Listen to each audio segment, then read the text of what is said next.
Quiero disculparme ante este auditorio. Hablar en francés. En la universidad era el periodo de exámenes. No tuve tiempo de adueñarme de lo que hice el esfuerzo de traducir y les pido disculpas por ello. Entonces, me propongo hablar de la referencia al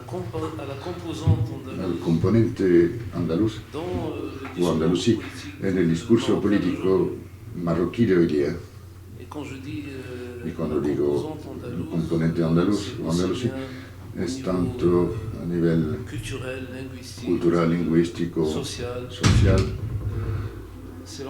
Es el conjunto de esa referencia, es el conjunto de lo que lleva esa referencia en cuanto al término andaluz. Diferenciando, por supuesto, de entrada el término andaluz, que se utiliza en sentido de la duración, remontándose a la conquista árabe, a la llegada de los elementos bereberes y árabes en esa comarca, y teniendo en cuenta las interacciones profundas, a diferencia de lo morisco que remite a fenómenos con fechas, hechos destacados en la historia, aislados, anquilosados, circunscritos incluso. Con el tiempo, el término morisco se diluyó en lo andaluz y hoy día ha quedado diluido, y esa distinción, como lo dijo esta mañana el señor Ismail, se fue diluyendo en la referencia. Entonces, ¿qué significa interrogarse sobre el lugar de lo andaluz en el discurso político y más allá del discurso, en el comportamiento, en las tomas de posiciones políticas hoy día? Creo que preguntarse por el lugar del andaluz y sus mitos hoy día viene a ser plantear el lugar, el alcance, el sentido de un componente que se presenta como significativa de la identidad marroquí oficial hoy por hoy. Hace unos meses no era el caso, pero hoy por hoy, oficialmente, entre las palancas de la identidad marroquí se identifica constitucionalmente el componente andaluz. Probablemente la referencia ha cambiado según la época y eso plantea una serie de interrogantes a su vez. Existe, cuando se habla de lo andaluz, ¿hay un modelo único de referencia?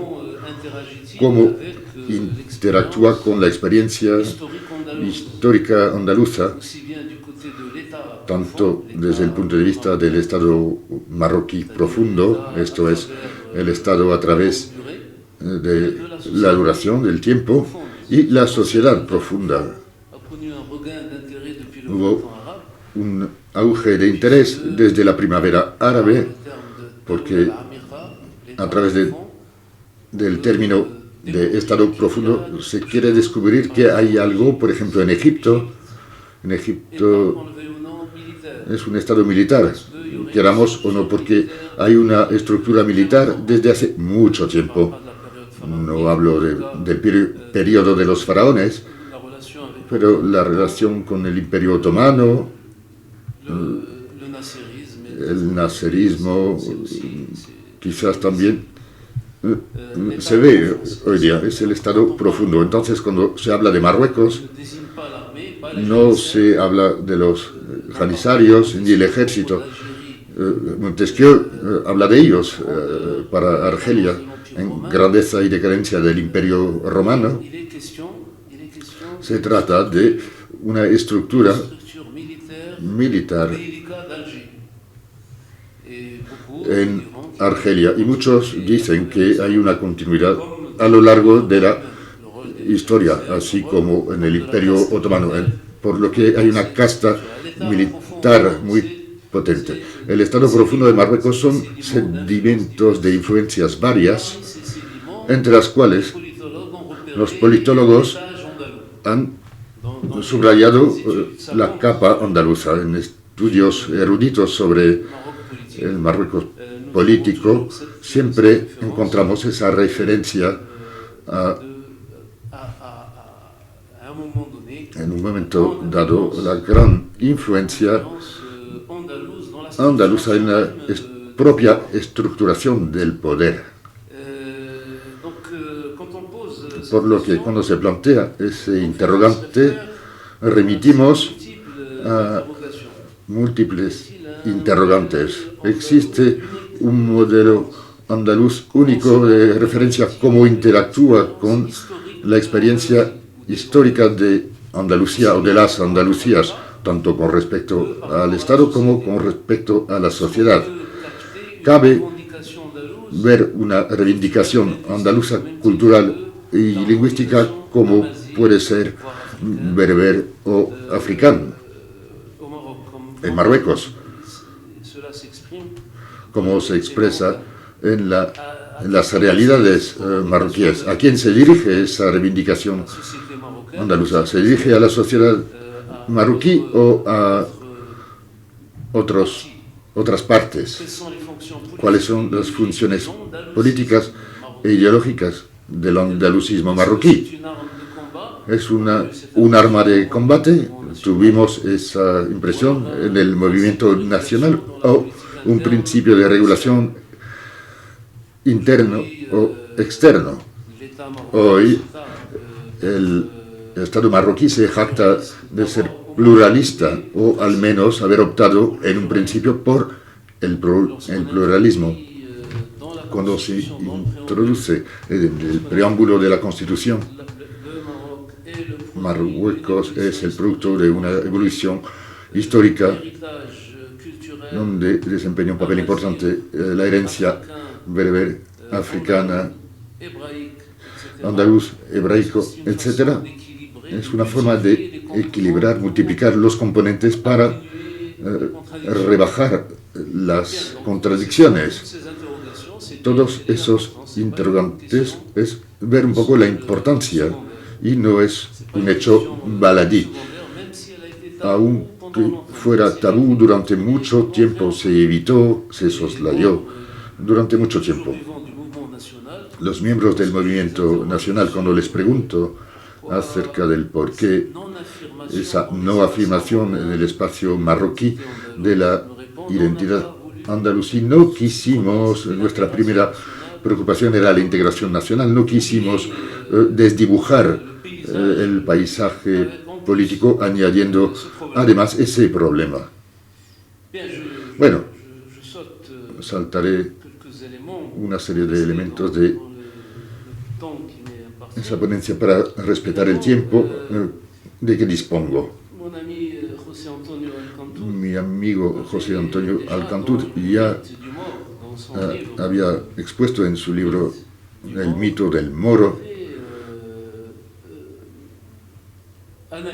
había analizado los usos que se hacían de ese mito del moro por parte del Estado español, y cito, en los asuntos marroquíes que se presentan como miembros de la familia de la empresa colonial. Y siguiendo esa idea se puede hablar de los numerosos usos que se dan del carácter andalusí, de lo andaluz por parte del Estado marroquí. Pero ¿por qué no ha sido declarado antes y por qué hoy se va activando y se hace de una manera muy visible? Abordaré esos distintos puntos, las posturas públicas con respecto a este componente andaluz, la relación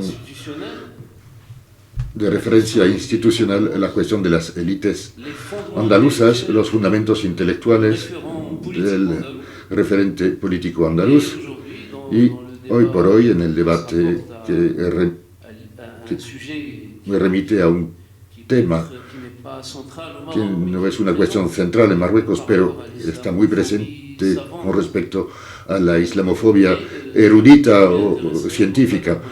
Me interesaré no desde un punto de vista de historiador o filosófico, sino más bien en cuanto a sus consecuencias políticas. Tengo dos ejes que desarrollaré. El primero es el Estado marroquí y su componente andaluz. Y el segundo remite a la cuestión de las élites, del andalucismo como configuración política, cultural, ideológica y sus relaciones con la vida política de hoy día. Hay el componente andaluz dentro del Estado y luego el andalucismo político de forma general. En el primer eje, el Estado y el componente andaluz, tengo tres elementos para el debate. El primero, el Makhzen a través de la historia y el marroquí andaluz. Como materiales, me gustaría mencionar tres documentos sobre los que han trabajado los historiadores. Una carta de Moulay Ismail. Moulay Ismail está en el origen de la dinastía actual, en una carta a los habitantes de Fez en 1718. El sultán recuerda a los habitantes de Fez las buenas relaciones que mantuvo el Estado con ellos de siempre y les recuerda sus deberes. Les recuerda sus deberes de cumplir hacia él todas sus obligaciones. Lealtad, justicia y jihad. En aquel entonces estaba Ceuta asediada e interpelaba a los habitantes de Fez, andaluces, para que participaran en el asedio de Ceuta. Y esa es la expresión de una situación conflictiva. Muestra, puede leerse como manifestación de una oposición entre los habitantes de la ciudad y el sultán. Eso es un primer indicio importante. Una segunda carta, la carta de Sidi Mohamed Ben Adla, después de Moulay Ismail, que se considera como el fundador del Estado marroquí actual. Después de él viene un largo periodo de lucha entre los sucesores y ahí surge uno de los herederos uno de los sultanes que puso orden y recentró la realidad política marroquí y restableció un periodo de estabilidad. La carta se escribe entre el 75 y el 90, y en ese manuscrito de uno de los historiógrafos más famosos de Marruecos sobre la dinastía Alawi, Abdel Qasim, presente a los advertidos para que puedan distinguir entre quienes saben y quienes no saben, y los insolentes y necios. Es una defensa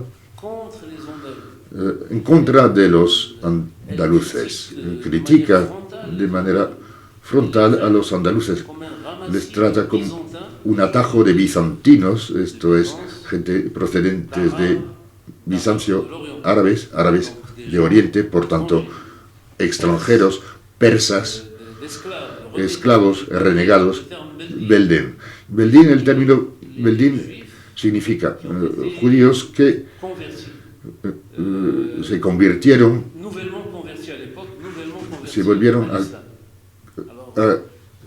a convertir al Islam. Lo destacable en esa carta es que encierra todo lo negativo en la mirada del Estado central con respecto a los andalusíes. Pero debido a esa oposición, esa situación conflictiva que siempre hubo entre las élites andaluzas y el Makhzen tradicional. En la carta también hay otros elementos. la carta del rey, tendrían una genealogía desconocida. Se sabe que son traidores insumisos. Hay una larga lista que pasaré por alto sobre sus fechorías. El tercer texto es más reciente, bueno, ya tiene un siglo y pico, se remonta a principios del siglo XX, de Mullah Fid. Mullah Fid, hablábamos de él ayer, se conoce por ser el sultán que firmó el Tratado de Protectorado, por lo que para el movimiento nacional que vino después, Mullah Fid es el traidor por antonomasia. Lo interesante en ese manuscrito, porque es un manuscrito de Mullah Fid, es que dentro de esa obra titulada Las razones del mal marroquí. Si mi traducción es correcta, explica que los procesos que llevaron al país al protectorado también serían debidas, también, no solo, pero también al comportamiento de los andalusíes. Se opusieron a los sultanes de todas las épocas. Sin embargo, elogia a Fez. Es una gran ciudad con mucho potencial, una ciudad sagrada, dice, un espacio sagrado, un centro intelectual, comercial, de actividades de producción. Pero los habitantes de Fez son malos, según él, responsables de todos los males, y les acusas de encontrar refugio entre las grandes potencias. Por eso firmé el protectorado, en vez de dejar a la gente para que vayan a buscar la protección de potencias extranjeras. Firmé el acuerdo de protectorado para acabar con esa situación de anarquía. ¿Qué es lo que cabe sacar como conclusión de esos tres textos bastante reveladores de la percepción del Estado central, de la élite del espacio andaluz dentro del paisaje político marroquí? En los tres contextos, la oposición andalusí al poder instaurado está claro, a través de los habitantes y especialmente a través de de los ulemas, porque los ulemas tenían poder como para hacer y deshacer los tronos, y a los tronos no les gusta la autonomía. Disponemos de muchos estudios que muestran la tendencia de Fez a tener autonomía con respecto al poder central. También cabe resaltar una contradicción flagrante. Por una parte, los sultanes atacan a la ciudad y a sus habitantes y a los andalusíes, diciendo que son insumisos, dispuestos a oponerse continuamente a los sultanes de todas las dinastías, pero luego los sultanes ven que necesitan su vea, su obediencia, lo cual les confiere un poder temible, una legitimidad, un poder de legitimación igual a la de un poderío militar. Esta mañana hablábamos del ejército en los tiempos de los saadíes con Don Ismail. Hay que recordar que la mitad del ejército marroquí en los tiempos de los saadíes y de los primeros soberanos alawitas eran andalusíes. Hay una transferencia de técnicas militares andalusíes, de la jerarquía andaluza, del saber hacer militar andalusí en la orilla sur del Mediterráneo. En cuanto a los moriscos, surge de vez en cuando, pero uno ve que los desarrollos de la cuestión morisca facilitaron la labor al soberano. Generalmente son corsarios, por lo que fueron reducidos al papel de corsarios, por no llamarles directamente piratas. Pero eso depende del punto de vista en que se considera la cuestión. Este es un primer aspecto. El segundo el Estado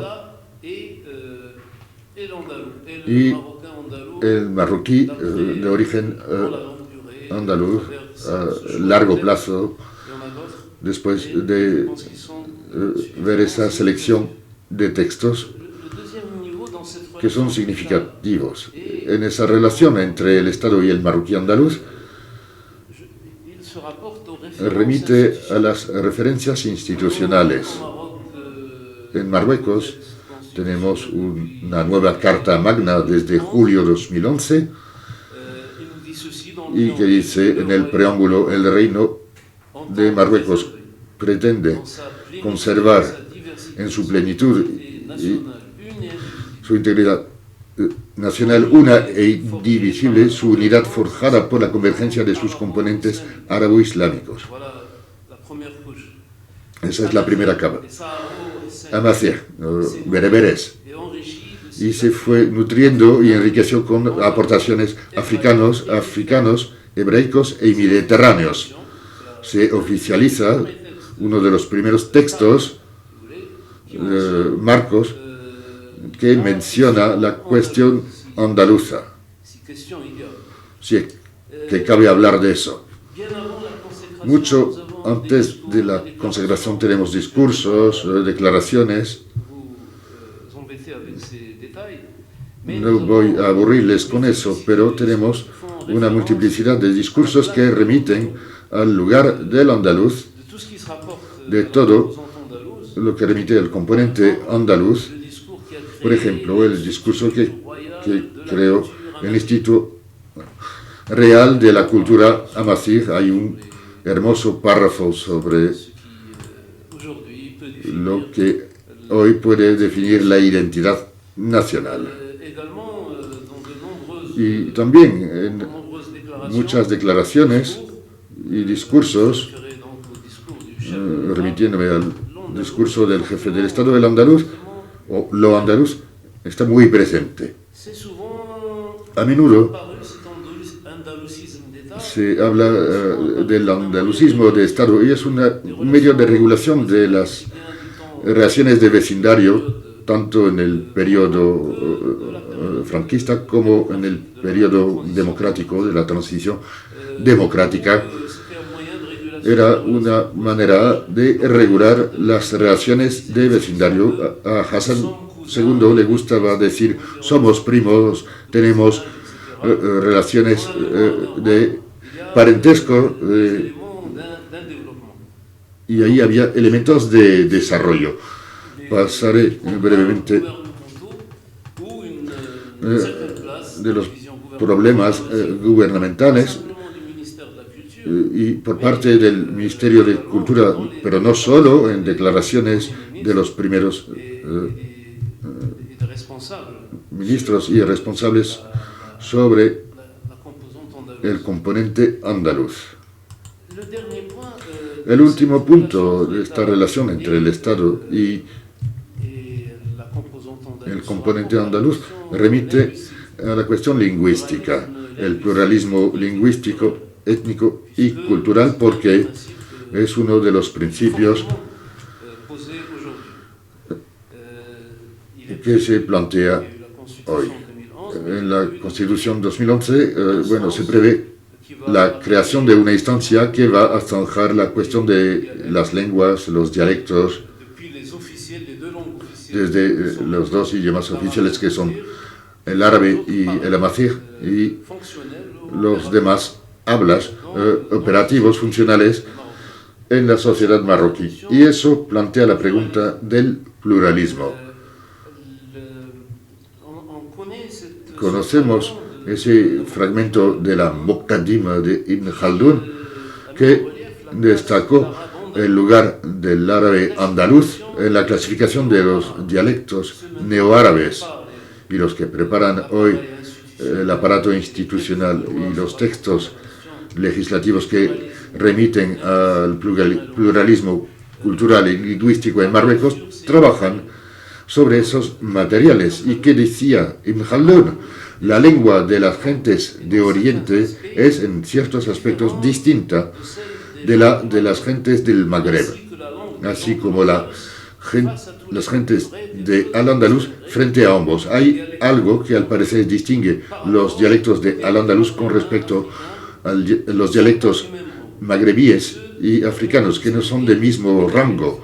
Es lo que permite distinguir a los dialectos orientales de los de Occidente. El andaluz se posiciona con respecto a la idea según la cual un proceso de corrupción de la lengua árabe se habría desencadenado al contactar los árabes con los no árabes que hablan lenguas impuras, entre comillas, y que ejercen influencias negativas con respecto a la lengua árabe. Y debido a eso, el árabe se convierte en lengua cada vez más impura. En ese contexto, los andaluces arabófonos habrían tenido, en comparación, la lengua menos corrupta, por lo que la hipótesis es corriente entre los lingüistas, según la cual el habla andaluz tenía su lugar propio de igual rango como el conjunto de dialectos del Magreb, pero ese lugar viene determinado por datos historiográficos y geográficos, así como su producción literaria y científica mucho más densa que la de los demás componentes.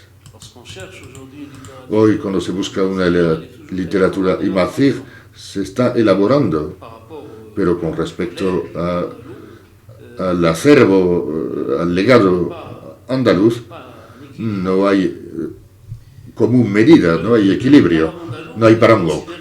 El árabe andaluz se considera como un habla de prestigio y va a establecer la relación entre ese punto y la problemática de la distinción, los modales, los términos usados en el propio sentido de Bourdieu, pero lo que destaca dentro de esa idea es que, además del idioma, están otros enfoques sobre los que el Marruecos oficial insiste a través de los planes de urbanismo, a través de lo que se llaman los planes directores, los esquemas directores de las ciudades, bellas artes, edificios y demás, que hacen de la referencia andaluza un elemento esencial. Asimismo, pude trabajar contextos sobre artesanía. Es algo, el ornato floral, el arte monumental, la talla de madera, todo eso. Y oficialmente se toma en cuenta por parte de las políticas oficiales. Es el primer aspecto que quería destacar, el Estado y el componente andaluz, el Makhzen y el Marruecos andaluz, las referencias institucionales y el pluralismo lingüístico. Y ahora me gustaría pasar al segundo eje sobre el andalucismo de tipo político, esto en cuanto a las élites. Aquí tengo 3 puntos. El primero, las secuencias del movimiento nacional. Primera constatación: la mayor parte de los padres del nacionalismo marroquí, por no decir la gran mayoría, más que una mayoría aplastante, digamos, son de origen andaluz. Cabe preguntarnos por qué son o fueron los andaluces quienes estuvieron en las primeras filas de las reivindicaciones nacionalistas, y a la par que reivindican el lema de independencia, en los textos que nos han dejado, y están en sus discursos políticos, declaran explícitamente y reiteradamente su orgullo, el orgullo de sus orígenes andaluces. No dudan en hablar de ello. El discurso sobre Andalucía se basa en la idea en que nosotros, nacionalistas marroquíes, tuvimos nuestros tiempos de gloria, y hay una herencia cultural que nos otorga poder para reivindicar la independencia total. Y además está presente en su enfoque, en su andadura, el ejemplo que constituyó la marcha de Andalucía, que se vivió como una catástrofe entre escritores como Torres y muchos personajes, citaré algunos, como una inmensa catástrofe, como un evento de gran trascendencia, como si hubiera sido ayer. Esa reivindicación del componente identitario andaluz vino reforzado en algunos momentos cuando, con respecto al norte, por ejemplo, entre el 31 y el 36, en las coyunturas de apertura para los nacionalistas marroquíes y de apertura política para España, los momentos, digamos, esos momentos específicos, concretos, en la otra orilla del Mediterráneo, o sea, en esta, los propios españoles se adueñan del pasado andaluz. Las declaraciones de Rodolfo Gil y Fernández, de Blas Infante, Joaquín Zamora, todo eso es recogido y utilizado por los nacionalistas marroquíes, y en ese momento es cuando arranca. Balafré, Torres Benuna, en esa época se reafirman en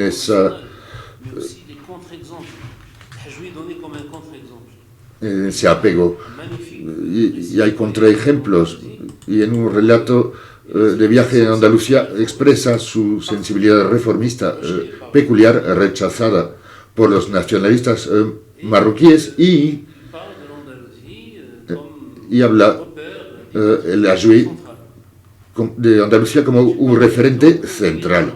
Hablé de los dirigentes, pero también podría hablar de los que son políticos de segunda fila, que no son muy visibles, pero, por ejemplo, Mohamed Ben Nani, la forma en que habla de la herencia andaluza y la descripción histórica. El libro de Temil El Wazani, en su novela, que es una autobiografía, de hecho, es Zawiya, incluye varios pasajes sobre Andalucía y los andaluces, y se trata de una mirada proyectada desde dentro, es una forma de ser, es un refinamiento, y lo reivindica, es suyo. Y el relato se hace como si fuera un mundo herido, que define como si fuera profundamente suyo, expresa su intimidad con ese mundo. Más que eso, incluso sus vínculos inquebrantables con esa referencia. Tenemos otras expresiones. Creo que la idea queda clara. La mayoría de los dirigentes del movimiento nacional tienen un origen andalusí. Se puede hacer un cuadro comparado de las élites que ocuparon la cabeza del movimiento nacional. Son personajes que todos ellos proclaman de la manera más explícita posible su pertenencia, sus orígenes andaluces. Pero personajes como Alel Fassi, que era un dirigente de primer orden, que estaba en la cabeza de la lucha nacional. Él se remite pocas veces a esos orígenes, y sin embargo tiene orígenes andaluces el mismo, pero Alel Fassi hace más hincapié en la integración nacional y esa idea que comentaba antes, para no malograr la exigencia de unidad nacional, que ya venía marcado por una gran diversidad. Es muy notable esa posición de Al-Fassi, que no se reclama de eso. Busqué por el lado de los los islamistas salafistas una percepción de Andalucía, y no es nada obvia. Se comportan como historiadores que hablan de Marruecos antiguo, pero en la literatura de los islamistas de hoy día, la cuestión de Andalucía no es un tema candente, que digamos. Ese es el primer aspecto. En cuanto a las élites del Marruecos independiente, dirigí una serie de tesis sobre las élites centrales, regionales y el lugar de las élites de origen andaluz. No se identifican de esta manera porque parecería discriminatorio. Hablamos de lugares de nacimiento y de filiaciones, linajes, y está claro que los linajes andaluces ocupan un lugar destacado al menos en los años 60, 70 hasta los 80. Todo el sector público, por ejemplo, el millar de establecimientos públicos, de oficios, oficinas que representan el sector estatal en la economía, lo ocupan, o sea, lo político y lo económico concede un lugar selecto a esas élites andaluzas, pero las grandes obras políticas de cara a Marruecos, dos títulos fundamentales, el libro de John Waterbury, El Comendador de los Creyentes, estriba la idea de que el rey, la institución monárquica más bien, se fundamenta en un equilibrio entre élites tradicionales del campo y las élites andaluzas ciudadanas urbanitas, que son andaluzas. Es la misma problemática que Emilio, el fellah, el campesino. Al parecer, la monarquía parece intervenir en favor de los no andaluces en la época de Hassan II, en los años 70 especialmente. Por lo que ayer hablamos de ese personaje Vargas, y lo expresa él mismo. Explica que es un hornachero. Este señor, me alegré mucho de verle hablar ayer, escribió un libro sobre una familia en el corazón de la historia, en el que expresa de manera algo agresiva su identidad andaluza, y dentro de esa obra va muy lejos, haciendo hincapié en la distinción del ser andaluz. Y voy a leer una crítica hecha por un autor también conocido, un economista, Mohamed El-Naji. No soy andaluz, dice. Discúlpenos de estar ahí, de ser unos salvajes y de lo poco que somos ante ustedes, ante sus ojos. Discúlpenos por chuparnos los dedos después de comer y no usar de un cubierto como lo rigen las excelencias de sus usos y costumbres. Lo interesante de ese fragmento es que denota de cierta contradicción a nivel social. Y concluiré con ese fragmento, ese interrogante tal y como se plantea hoy día. Después de esa confrontación intelectual acerca de los orígenes de Aristóteles, del paso de Aristóteles por la cultura europea, surgió un debate que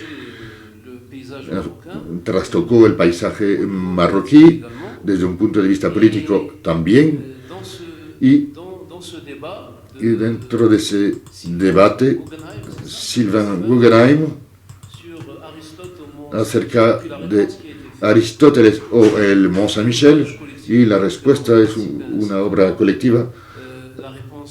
La respuesta formulada es que hubo una movilización de las plumas y se consideró como una obra, y lo que representa como expresando una islamofobia culta, erudita, científica. Esto estriba en una representación muy anquilosada de la identidad, tanto europea como solo hubiera una sola identidad europea y una sola identidad islámica, como si hubiera dos esencias inmutables, excluye cualquier idea de multiplicidad, de evoluciones y trayectorias. Lo interesante dentro de ese debate es que ha cobrado una dimensión política. Pude aunar los elementos de un informe de comentarios y comentarios sobre comentarios y demás, y la cuestión se convirtió en un acento central con ese lema: Aristóteles, somos nosotros los que le hemos transmitido. Y esto es en cuanto a comunicación y en cuanto a otros aspectos de la cuestión andaluza visto desde un punto de vista político. Y discúlpeme si he sido algo largo, creo que poco más tengo que añadir.